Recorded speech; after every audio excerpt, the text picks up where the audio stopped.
It's the last night of outdoor high school football in Minnesota, and thank you, Mother Nature. It's state quarterfinal night, and the winners advance to the warm, fast confines of the Metrodome next week. We start the night with the 8 best teams in each class and work our way to the Final Four. It's a night of lasting memories, and the action promises to be fast and furious.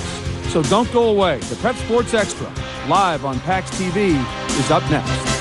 Eden Prairie at home tonight, and they are ready to play. Drayden Hops takes the handoff and is around the corner. He'll take it 23 yards, and the run would set up a field goal by Justin Nelson. Eagles go on top 3-0. Second quarter, Matt Bykowski keeps it going on the play action, scrambles 12 yards. Eagles down to the 2-yard line, and it would set up a TD run. Mark Mullaney, the son of former Viking Mark Mullaney, 2-yard TD score, 10-0 Eden Prairie. Boy, did their defense come up big, holding Hastings to just 66 total yards. Isaac Bandy had 3 sacks tonight. Second half, Hastings trying to rally. John Majeski on the 28-yard pass, and it would go to Tom Cruz. They held Majeski to 6 yards rushing tonight. The defense for Eden Prairie was awesome. David Ritter, the interception. He's had an outstanding postseason. Later in the third, Tripp keeps it on the option. He'll break loose on a 27-yard run, but it's a little bit too late because Eden Prairie's defense would come up big again. Luke Weigel will get the sack this time. The Raiders again held to just 29 offensive plays on the night. Eden Prairie rushed the ball 55 times for 260 yards. Mullaney scoring 2 touchdowns tonight. 17-0 was the final, and they're going to the state semis. Let's hear from the winners. It was a great win, especially for our seniors who have, thought about that game for a year, posted that headline of last year on the board. It was up there today when I went through the locker room. So it's a great win for those kids, and I couldn't be happier. I thought our defense, the last 2 games, we shut out 2 very good opponents here. And I thought our offense played outstanding tonight, just controlling the ball and not letting Majeski get in the game and win it. I don't know, the outline and the offense just blew them off the ball, had great drives too. It was a great game. Feels awesome. They beat us last year. It felt good to come back and get some revenge on them. Beat them this year. Our whole team played great, played as a team. Our defense did good. O-line blocked great. It was just a fun game. Yes, it was if you're an Eden Prairie fan. We were in Alexandria tonight when the Raiders took on the Cardinals. Dan Einerson to Jason Erickson, 40-yard gain. The Cardinals, good field position, 4th and inches. Look at this. Touchdown run here by Erickson, 30-yard score, and Alexandria takes a 7-0 lead. Still in the first now, Cardinals facing 4th down again. Tom Steidel finds room down the sidelines, down to the Raider 5-yard line. Niesbauer with the tackle. Then on the same drive, Steidel from 1 yard out, 14-0. Alex in front. Second quarter, sophomore quarterback Reggie Rock on the draw, 10-yard score. Now Cretin's down 14-7. They go to the air. Junior receiver Rory Lynch open in the corner of the end zone, touchdown. The game is tied. Actually, they trailed by 1 at halftime, 14-13. Alex wins tonight, 28-19. So Alexandria moves to the semifinals to take on Eden Prairie. At one point, Maple Grove had a 3-4 record this season. Champlin at one point was 1-3. It hasn't been glamorous, but here these 2 schools are playing for a shot at the Dome. As you look at White Bear Lake and you look at Eastfu, this is a pretty interesting group of 4 teams. It's not the marquee type matchups that you have up there with Eden Prairie and Hastings, but it's a pretty blue collar, work ethic type teams, and we're pretty excited. Everybody I know, because I've talked to all of them, are pretty excited about being here. Maple Grove moving the ball early. Mitch Brecky to Nick Brankman, and the Crimson go up 7-0. These are really just a mountain of emotion in these games, and momentum is huge. And if you maintain your intensity and your focus, the ball's going to bounce a funny way, and you've got to be able to handle it when it doesn't bounce your way. Unfortunately for Maple Grove, they don't handle those funny bounces here on the punt. Matt Schuba kicks it out of bounds. 2 points for Champlin, but it's still Maple Grove up at the half, 13-2. I'm thinking fiery speech by Coach Herman at halftime. No. Not a bit. All we say is this: play every play like it means a championship, because you never know which one's going to. And they did that second half, and there were a couple of them that really meant big championship possibilities, and we made them. Whatever Coach Herman says, it works. Jake Nelson to Aaron Jenkins for the 40-yard touchdown, and after a 2-point conversion, the lead is cut to just 3. Then Champlin gets another when Drew Meyer breaks one off from 17 yards out, and the Rebels take the 17-13 lead. It doesn't last long, though. Maple Grove responds. Mitch Brecky to Greg Martin, and the seesaw tips back to the Crimson's favor. But with 6 minutes left, it's Drew Meyer again, this on a 4th and goal conversion, and the Rebels of Champlain Park hold on to win it 23-20. Okay, here's the fun part of the game, where they dump the Gatorade on the coach's head.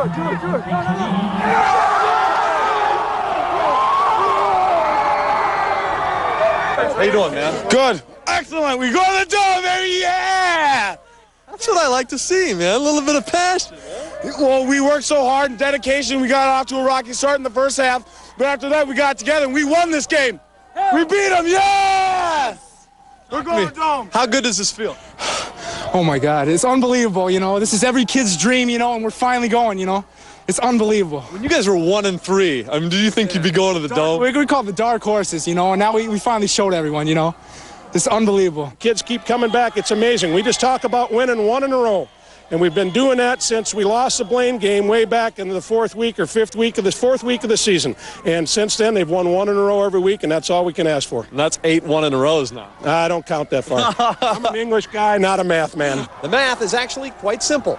2 more wins, and this team is state champs. For the Prep Sports Extra, Eric Perkins, KARE 11 Sports. Bear ready to go tonight, but the Lightning are flat out good. John Shevlin, the track champ, 9-yard touchdown run. First possession of the game, Lightning in front 7-0, and they would dominate from there. Second possession, they go to work in the air. Evan Klefsis, the quarterback, Andy Casey, the receiver, 10-yard scoring strike. It's 14-0 Eastview. Second quarter, Eastview back to work again. Klefsis to Casey again. This was a blowout tonight. Eastview 34, White Bear Lake 7. Eastview is going to the Dome next week. Then visiting the Tigers. Score was tied 6-6 early going. Gene Doherty takes off on the left side and would score the touchdown, 2-point conversion, 14-6 Hutch. Later in the second, Tom Gleeden, the fullback. Handoff up the middle, touchdown. They would miss the 2-point conversion, 20-6. Gleeden had a big night. Over 150 yards on 25 carries. Hutch at this point up 28-6 after the 2-point conversion. Gleeden scored 3 touchdowns tonight. 44-14 the final. Let's hear from the winners. They've got some good linebackers. We like to think that our offensive line is fairly dominant. 6'8", 315 and 6'6", 305 right next to each other is tough to deal with at times. And they were taking Doherty and Swift away, so we just kept pounding Tommy in there, and he did a nice job tonight. We just came out hard. Line came out hard. We put it together. They were stopping Gino in there, and we started pounding it inside.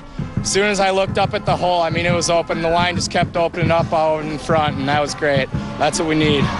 All right, same bracket now. Farmington Matamidi, Mike Lofboom's touchdown third quarter puts Matamidi up 14-7. Then their defense would take control. Tim Young, the tackle in the backfield.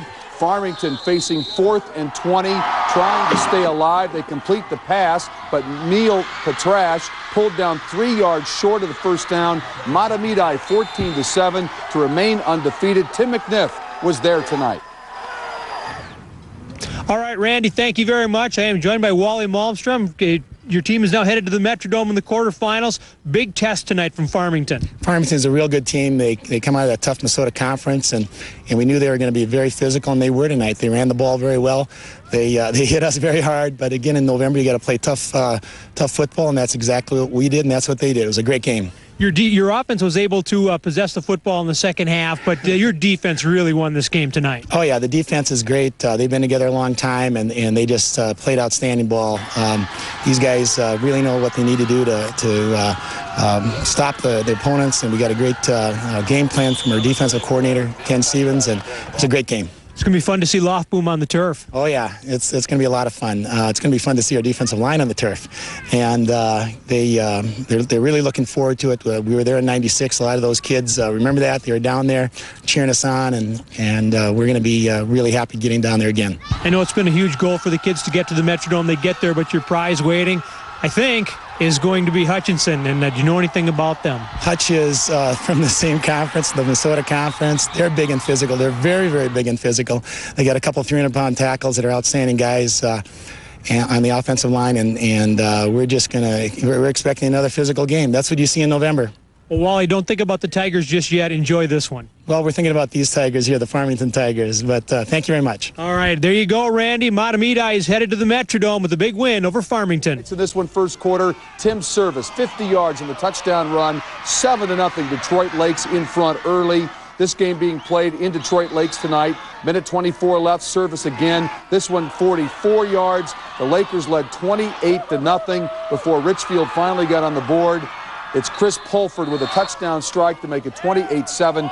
Final tonight, 41-21 in favor of Detroit Lakes. Glencoe-Silver Lake hosting Bold tonight, second half. Nick Johnson fakes the punt, 19 yards for the touchdown. Good move. Glencoe in front, 14-zip. But Bold comes back. Matt Zupke takes it 19 yards for the score. They're down only 14-7 at this point. Nice touchdown run against Glencoe. Fourth quarter, Glencoe marching. Chris Grock takes it in from 7 yards out, and Glencoe-Silver Lake in front 21-7. And then they would hold on here. Nick Johnson would get the interception. 28-7. Glencoe-Silver Lake going to the state semifinals. Let's hear from the winners.